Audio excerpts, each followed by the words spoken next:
Sebelumnya, Assalamualaikum warahmatullahi wabarakatuh. Kami dari kelompok 1 yang beranggotakan Tasya Liatul Saputri, Ulfa Yudhistira, Yudhana Faisal Hilmi akan mempresentasikan sistem ekonomi Islam. Pengertian ekonomi Islam. Ekonomi Islam adalah sebagai sebuah studi tentang pengelolaan harta benda menurut perspektif Islam.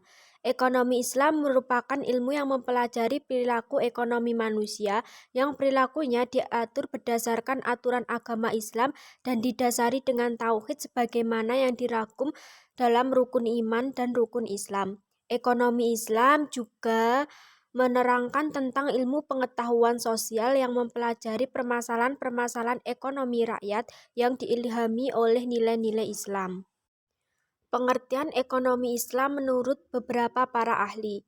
Pertama, M. Akram Khan menyebutkan bahwa ekonomi Islam bertujuan untuk melakukan kajian tentang kebahagiaan hidup manusia yang dicapai dengan mengorganisasikan sumber daya alam atas dasar bekerja sama dan berpartisipasi.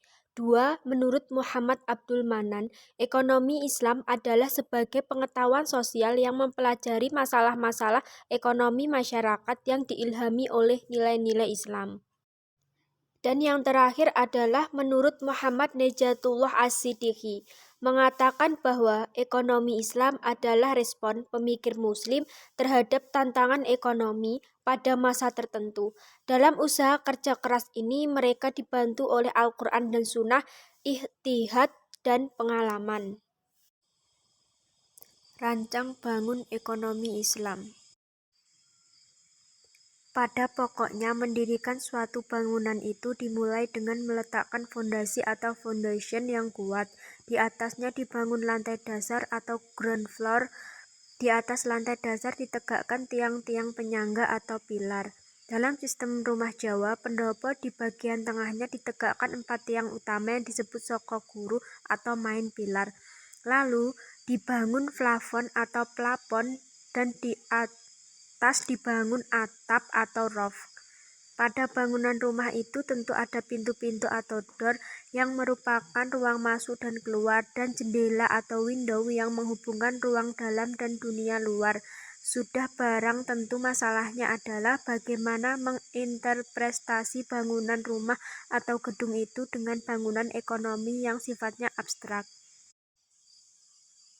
Interpretasi itu adalah material atau bahan-bahan bangunan. Dalam ekonomi Islam, bahan bangunan itu adalah ajaran Islam yang bersumber dari Al-Quran dan Sunnah, serta tradisi pemikiran yang telah dikembangkan oleh para ulama, filsuf, dan tindakan-tindakan para pemimpin Islam, seperti para sahabat dan pemimpin-pemimpin berikutnya yang dicatat dalam sejarah perkembangan perekonomian. Suroso Imam Ghazali dari Universitas Erlangga bahkan berpendapat bahwa hakikat ekonomi Islam itu adalah praktek kegiatan ekonomi yang dilakukan oleh Nabi dan para sahabatnya. Bahkan telah terbit sebuah buku mengenai praktek ekonomi yang ditegakkan oleh Abu Bakar, Khalifah Umar bin Khattab, dan pandangan-pandangan seorang sahabat penting seperti Abu Dzar Al-Ghifari yang dijuluki pelopor sosial Islam. Dari pandangan itu nampak 2 elemen bangunan ekonomi Islam, yaitu elemen normatif dan elemen historis sosiologis. Konsep ekonomi Islam. Konsep ekonomi Islam adalah adanya hukum larangan riba yang menjadi fokus pembahasan para ulama fikih atau fuqaha. Tapi solusi terhadap masalah riba itu adalah praktek muamalah yang dijalankan oleh Nabi dan para sahabatnya. Khususnya solusi al-khirat yang dijabarkan lebih lanjut menjadi model-model pembiayaan yang lebih khusus, yaitu murabahah, mudharabah, dan musyarakah yang menjadi produk-produk pelayanan utama perbankan syariah disusul dengan produk-produk baru lainnya. Dari praktek penerapan hukum syariah di bidang keuangan itu timbul rekaman data yang menggambarkan realita dari ekonomi Islam dalam wujud perkembangan ekonomi keuangan atau finance ekonomi. Adapun riba yang dimaksud adalah menurut Syafruddin Prawiranegara misalnya mempunyai 2 pendapat mengenai masalah riba. Pertama, bahwa bunga yang rendah suku bunganya dan tidak mengandung unsur keterpaksaan yang disebut interest itu tidak bisa disebut dengan riba, tapi laba perdagangan yang curang dan mengandung unsur keterpaksaan misalnya karena siasat penimbunan atau holding adalah riba juga. Kedua, ia berpendapat bahwa riba memang dilarang, tetapi yang disebut riba adalah sistem yang eksploitatif. Dari situ, ia berpendapat bahwa hakikat ekonomi Islam terletak pada moral dan etika yang terkandung dalam ajaran Islam. Sumber hukum ekonomi Islam. Sumber hukum ekonomi Islam ada 5. Pertama, Al-Quran. Di dalam Al-Quran banyak terdapat ayat-ayat yang melandasi hukum ekonomi syariah. Salah satunya dalam surat An-Nahl ayat 90 yang mengemukakan tentang peningkatan kesejahteraan umat Islam dalam segala bidang termasuk ekonomi. Hadis atau as-sunnah. Setelah Al-Quran, sumber hukum ekonomi adalah hadis dan sunnah, yang mana para pelaku ekonomi akan mengikuti sumber hukum ini apabila dalam Al-Quran tidak terperinci secara lengkap tentang hukum ekonomi tersebut. Ketiga, ijma. Ijma adalah sumber hukum yang ketiga yang mana merupakan konsensus baik dari masyarakat maupun cara cendekiawan agama yang tidak terlepas dari Al-Quran dan hadis. Keempat, ijtihad. Ijtihad adalah usaha setiap meneruskan usaha untuk menemukan sedikit banyaknya kemungkinan suatu persoalan syariat. Yang terakhir, qiyas. Qiyas adalah pendapat yang merupakan alat pokok ijtihad yang dihasilkan melalui penalaran analogi. Ekonomi Islam sebagai model ekonomi kreatif. Hadirnya ekonomi Islam dapat menjadi alternatif di tengah-tengah sistem ekonomi kapitalisme dan sosialisme. Sistem ini mengupayakan tercapainya pemerataan distribusi pendapatan demi tegaknya keadilan, kesejahteraan, kebaikan dilandaskan pada nilai-nilai dasar Islam. Perbedaan mendasar dari sistem ekonomi Islam dengan sistem ekonomi lainnya terletak pada sistem pertukaran dan transfer satu arah yang terpadu yang mempengaruhi alokasi kekurangan sumber-sumber daya sehingga terjadi proses pertukaran langsung yang relevan dengan kesejahteraan menyeluruh. Semua aturan yang diturunkan Allah Subhanahu wa Ta'ala dalam sistem Islam mengarah kepada dan tercapainya kebaikan, kesejahteraan, keutamaan, serta menghapus kejahatan, kesengsaraan, dan kerugian pada seluruh ciptaan Allah Subhanahu wa Ta'ala. Demikian juga dalam ekonomi, tujuannya adalah membantu manusia mencapai kemenangan di dunia dan akhirat. Perbedaan ekonomi Islam dengan ekonomi konvensional. Ada 3 sistem ekonomi yang dikenal di dunia, yaitu 1. Sistem ekonomi sosial atau komunis.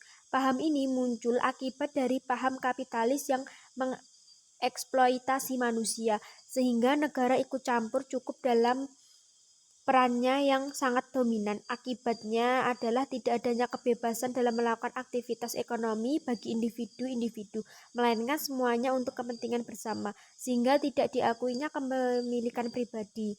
Negara bertanggung jawab dalam mendistribusikan sumber dan hasil produksi kepada seluruh masyarakat. 2. Sistem ekonomi kapitalis. Berbeda dengan sistem komunis, sistem ini sangat bertolak belakang dengan sistem sosialis, di mana negara tidak mempunyai peranan utama atau terbatas dalam perekonomian. Sistem ini mengakui adanya tangan yang tidak kelihatan yang ikut campur dalam mekanisme pasar apabila terjadi penyimpangan. Yang menjadi cita-cita utamanya adalah adanya pertumbuhan ekonomi sehingga setiap individu dapat melakukan kegiatan ekonomi dengan diakuinya kepemilikan pribadi. 3. Sistem ekonomi Islam. Sistem ekonomi Islam hadir jauh lebih dahulu daripada kedua sistem di atas, yaitu pada abad ke-6, sedangkan kapitalis pada abad ke-17 dan sosialis pada abad ke-18. Dalam sistem ekonomi Islam yang ditekankan adalah terciptanya pemerataan distribusi pendapatan seperti tercantum dalam surat Al-Hasyr ayat 7.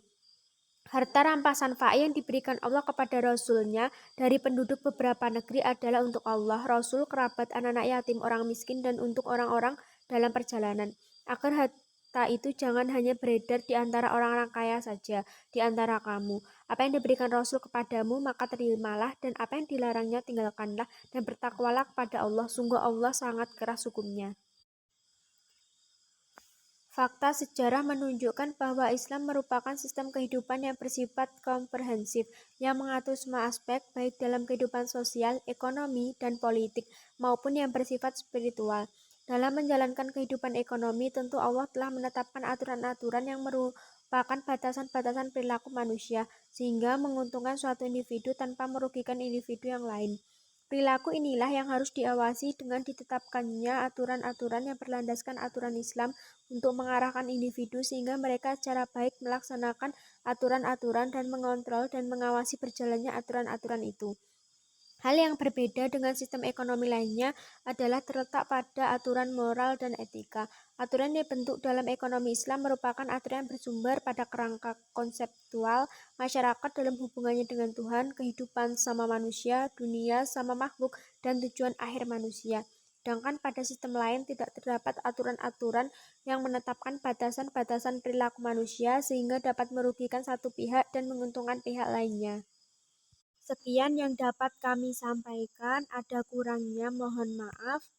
Wassalamualaikum warahmatullahi wabarakatuh.